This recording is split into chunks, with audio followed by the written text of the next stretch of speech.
welcome to Bridging Atlantic. I was just talking like this apparently, and Ross and our guest today said that I kind of sound like a in-flight pilot telling everyone to just look out the window and there is the Atlantic Ocean. You look to your left and I'd like to jump in and I would like to invite everyone to say, would you trust Marcio flying your plane? And with that, welcome to Bridging Atlantic's interviews, where we get to know the people behind and in front of the creative industries.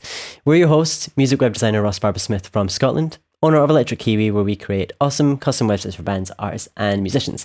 You can follow me on Twitter, Instagram, and Facebook as Electric Kiwi. This is true. He doesn't lie most of the time. I am singer-songwriter and multi-instrumentalist Marcio Novelli from Canada, a man who wears many hats, literally and figuratively. Speaking of hats, I said this last week, but I just had my birthday last week, everyone. I am officially 1 year older, I guess. Another year around the sun, is that as we say. I don't know who we are or what that even means. But anyway, it's still time. There's still time to get me a wonderful present. You know what you could do? You can go pre-order my new EP. That's what you can do. Ross, as usual, helped out with the artwork and made it look, I had the idea and then he just made it look much better because that's what he does. Makes things look better. Just like this show. That's what I do, bro. Although, even though, besides that, you do want to follow me still, though, and go to my Twitter, Instagram, and Facebook. It's all Marcio Novelli. And say hi. Hey, yep. What's up? That's what to do. And yeah, climbing up my leg right now is my dog Loki. He wants to direct attention to our shirts that we have available. You can pick them up on our website. There's a link to it in our show notes, so go and get them. Yes, use the coupon code BTAROCKS to receive 10% off your purchase. Because we could all save 10% off, and you can use that extra bit for like a cup of tea or coffee or something. I don't know. Sure. You know what? See with that 10%, do whatever you want. Do whatever. You know what? That's our gift to you. It's our gift to you. You exactly, use that like, what is it? Like $2. Use that $2 for something. Give it to somebody. Do something good with it. I don't know. But definitely go get our shirts. Yeah, absolutely. You'll look that much So cooler. Our guest this week is producer and engineer and founder of Flashgrove Music, Kevin Porter. Kevin has more than a decade of professional experience working alongside the top producers, recording engineers, mixers, and songwriters that the music industry has to offer. He has lent his ears, production, and engineering expertise to gold and platinum selling albums, as well as Grammy award-winning projects.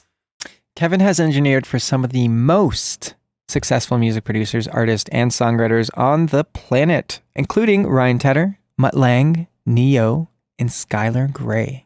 Flashgrove Music was built with the mission to empower artists to realize their vision, reach professional goals, and achieve personal success. We're excited to welcome him and see what advice he'd have to offer to aspiring producers and musicians. So, welcome to the show, Kevin. Hey guys, good morning.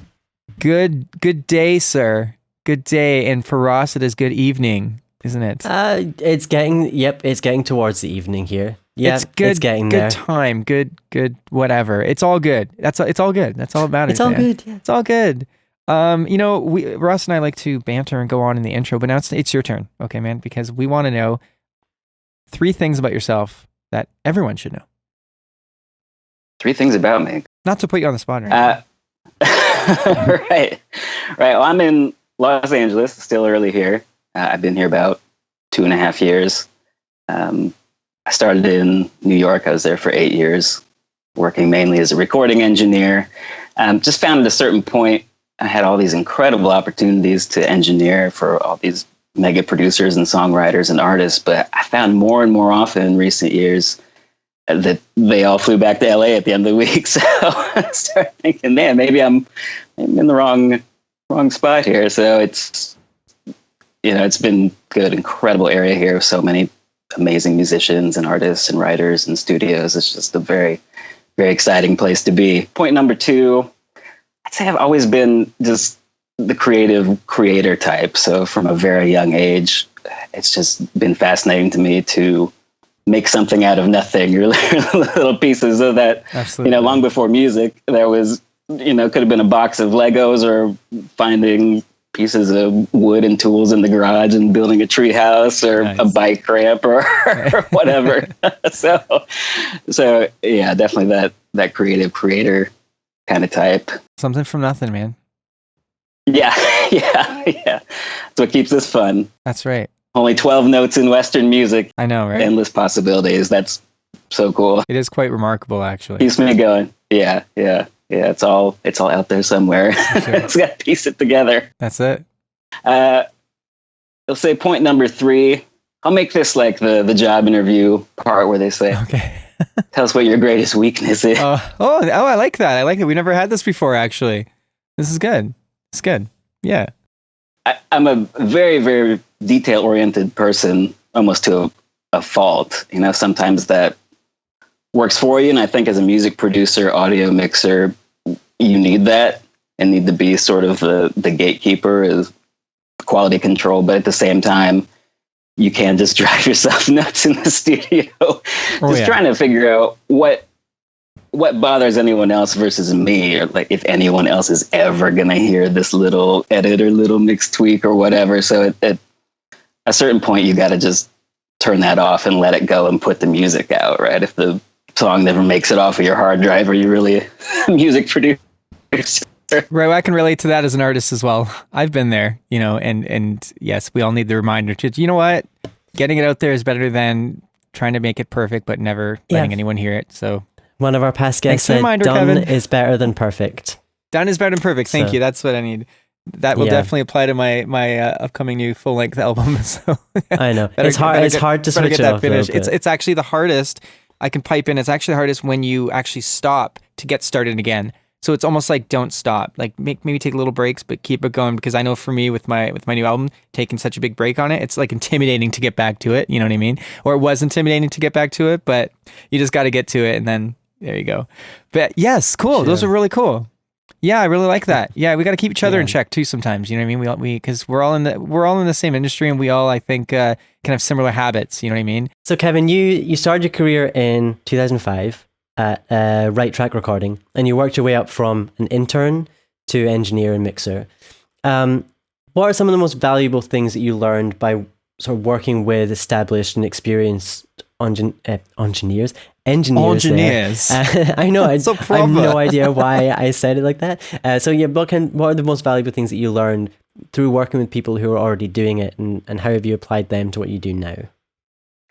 Some of the most valuable lessons were just seeing the workflow and what's at stake. So you not only have to be on top of everything as an assistant engineer or the engineer or the producer when it comes up, but really just anticipate all the session needs and be prepared for anything. Because it's one thing if it's a vocal session and one person, but when someone's, paying thousands and thousands of dollars a day just for the studio and an orchestra and all the personnel it takes to go into that kind of session, you just have to be one step or 4 steps ahead of everyone else. You don't want to be that person, right? The person that has delayed everything an hour or two and cost everyone money. Yeah. Right. Yeah. So you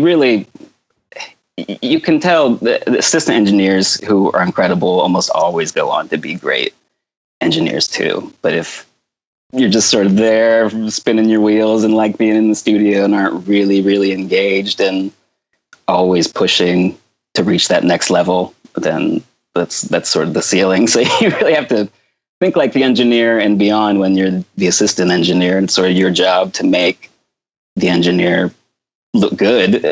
You're not there to try to steal his gig. So elaborate a little bit on the assistant engineer, because I think just to clarify, you're not the assistant to the engineer. It's very different. You're an assistant engineer when you're on particular projects. How does that differ from the engineer? Is it, in my experience, working on my debut full-length record a few years ago, I think it was 5 years ago, the assistant engineer basically was the person who engineered my record, but they did it under the chief engineer. So they learned all their tricks from them, and he oversaw it. But the actual, I'd say the assistant engineer is really who, in a sense, engineered my record for the most part. Not taking anything away from the chief engineer, because he was overseeing it all, and it was all his tricks, So is that kind of a similar experience to you, or is please tell me, a little bit more about how you work? In the big commercial studios, the assistant engineer is always the first in and last out. It's that kind of gig. Yeah. So all day and all night, and this was maybe another session books in while this session is still going on, and you don't go home for 4 days, and you just have to be it's a a real high pressure situation on those kind of sessions, but it's good pressure and always keeps you in check and keeps pushing you forward. If you're the assistant engineer, everything's kind of your fault if everything doesn't go smoothly. Right. They say it's like the art of being a fine waiter or something. You're there, but if you're doing your very best job, you're almost just kind of hovering in the background, and everything just sort of magically happens and flows and is smooth, and people might not even notice you.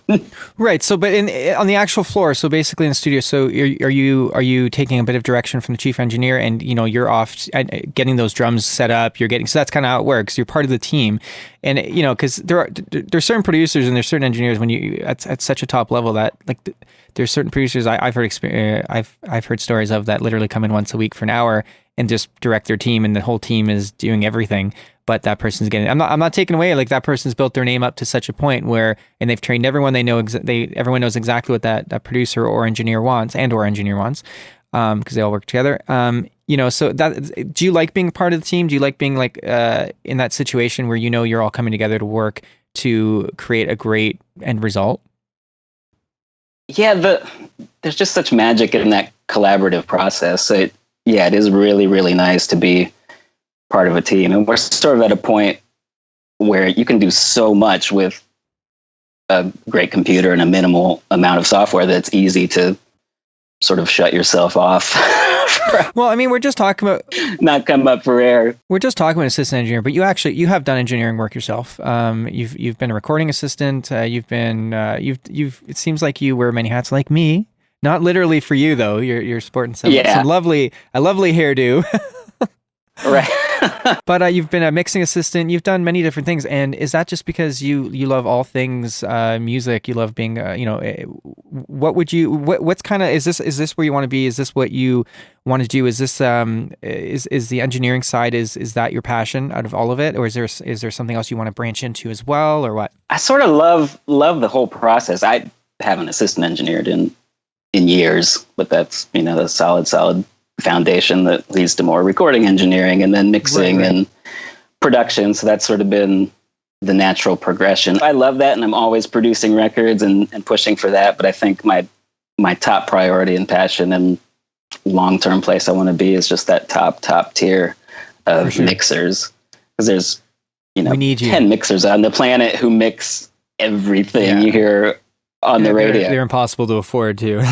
But also at the same time though, I mean, this is just a side note. I mean, I can't remember if it was Garth Richardson or if it was Chris Athens. I think it was Chris Athens we had on the show. We had both of them on the show, but I think it was Chris Athens that we were talking about, not always going to that top or that particular mixing engineer, because then everything sounds the same. You have every band sounding the same. Like, there's a beauty in finding other people that have their own style and sound. Like, why do you want to sound like everybody? You know what I mean?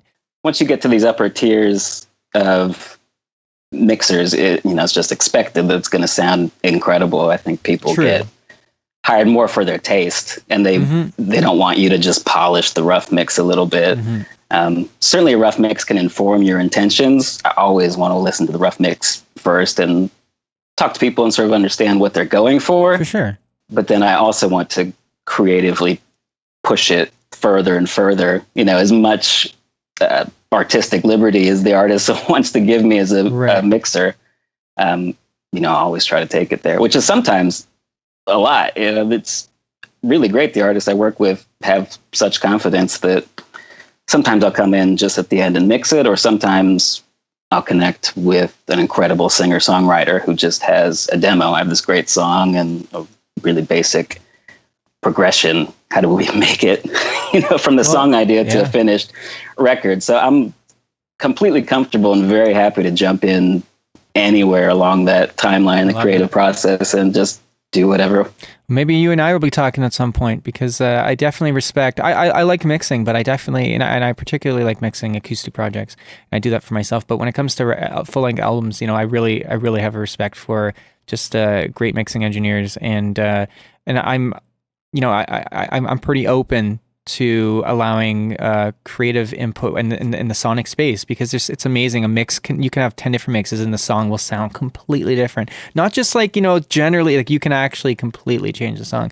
When you're working with an artist, what can they do to make the process as easy and productive as possible? Is there anything in particular that you like artists to prepare before going to the studio besides knowing their shit?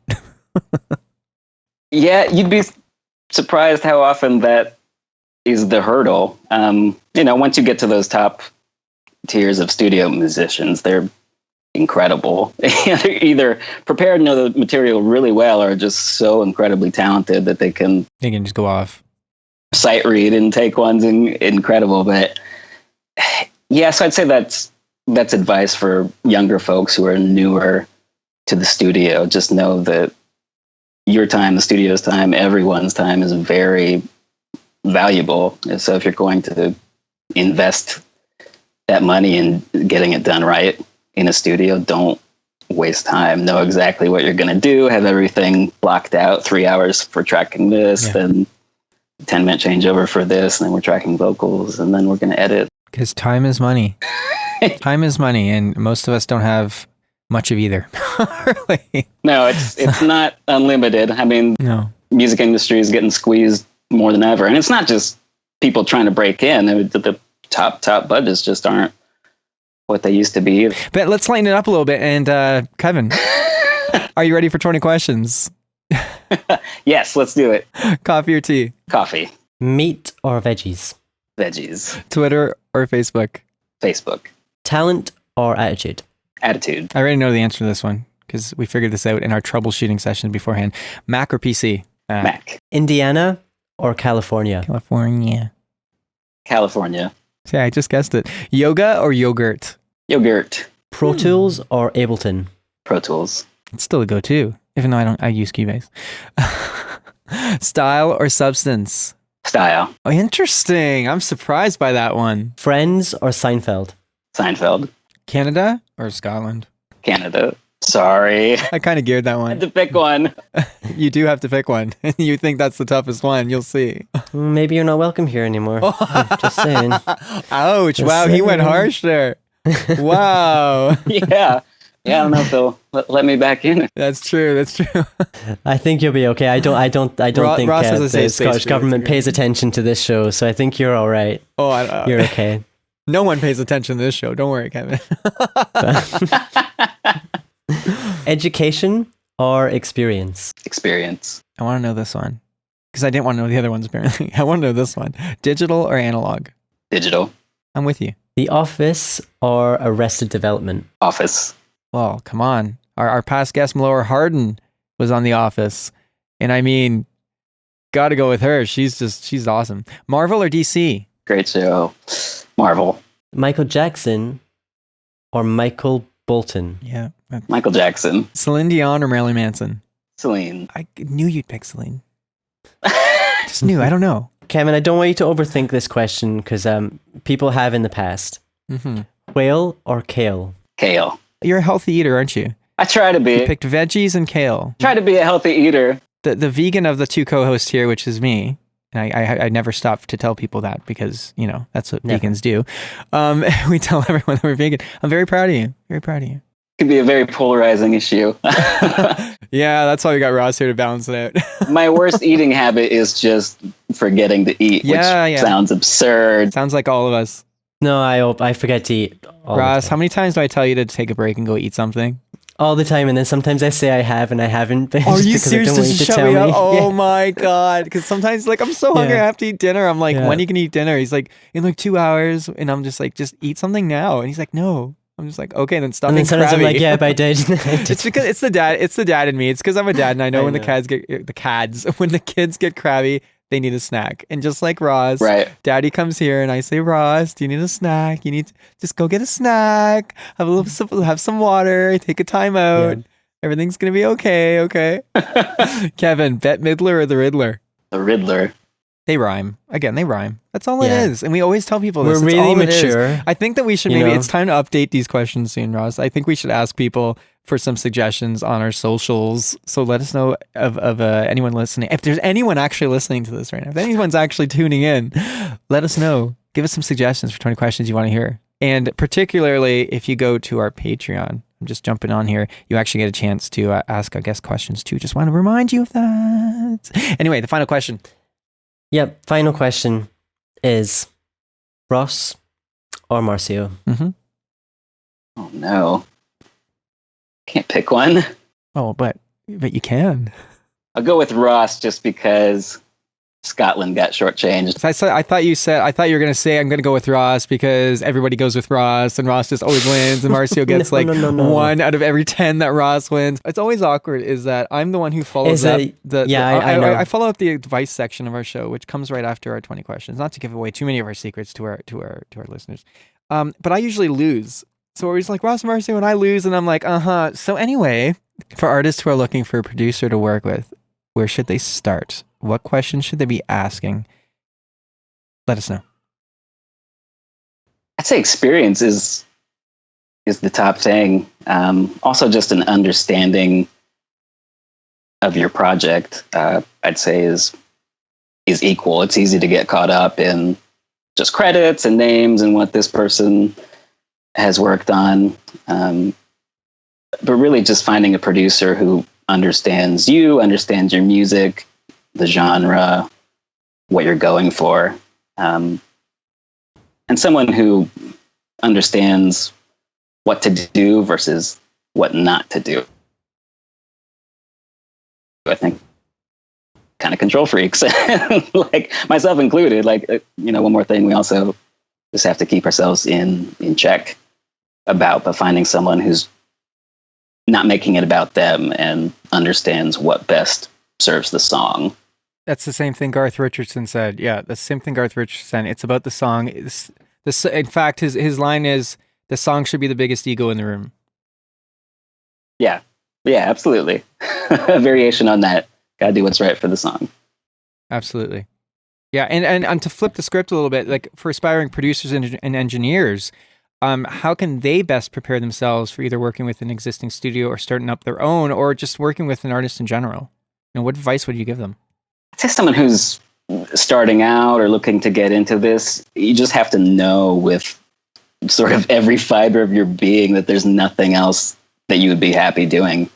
It sounds silly, but being a producer is almost more of a lifestyle choice than a job. It's not just like an in and out 9 to 5 kind of thing. You really sort of have to live the life, and it's tough. Like we said, the music industry is changing, but if you love making music and you just know this is what you want to do, you can absolutely still make it and have a great career and meet a lot of great people and have fun doing it. I'm just going to pipe in with one thing too. In my experience, I think that it's incredibly important as well. Even maybe one of the most important things to get along with whoever you're working with. And I don't mean in the sense of like, obviously you be a decent person, but I mean, just make sure you click. Not everyone's going to click. That's okay. You might have the best amazing producer out there that's done ridiculous stuff, but if you don't click, that you're not going to do the best stuff together. You know what I mean? So I just want to pipe in there, and at least from personal experience, make sure you click, and so key.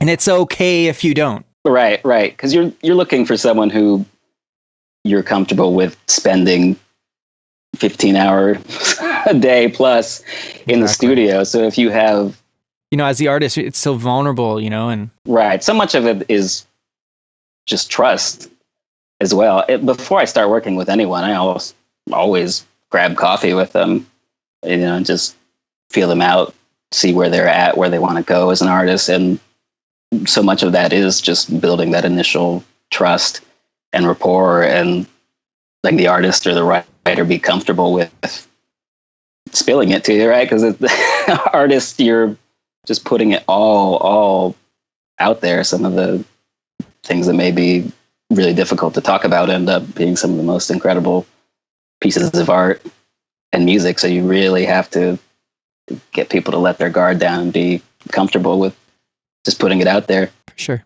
Cool. Where is the best place for everyone to connect with you online? My website is flashgrovemusic.com. I'm on all the major.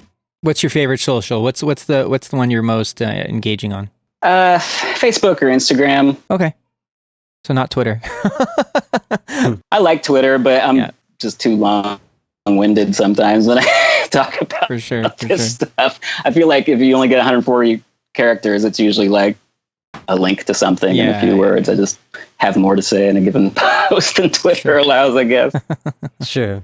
No worries. So Facebook, Instagram, your website, best places. That's awesome. As for us, you can find us on Twitter, Facebook, iTunes, and YouTube, and Instagram, actually. I don't know why I never mentioned our good old faithful You never Instagram. mentioned Instagram? That's like, No, the I group never posts so much mentioned on Instagram. I know we my do. Gosh. So all this time, all this time. I know. So find us on there. Just search Bridge Atlantic. As for me, like I mentioned at the beginning of this interview, I've got my new acoustic EP, The Reimagining Volume 1, that you can now pre-order. And it comes out in 2.5 weeks. I am actually getting really excited for this. Don't worry, guys. It comes out March 31st.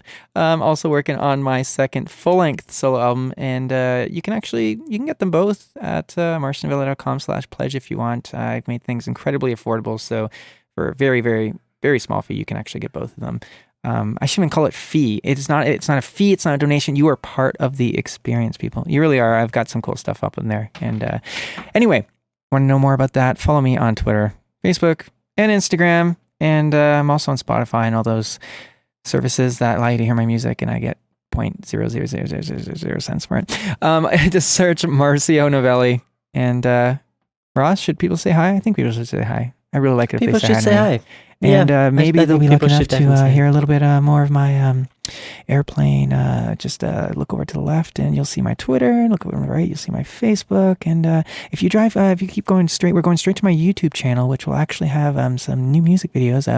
If you haven't seen them already, Ross, can you please stop me? You got to stop me. You got to jump in. Are you just like allowing me to do this whole like you're not? I wanted to see how long you would go on for. Wow.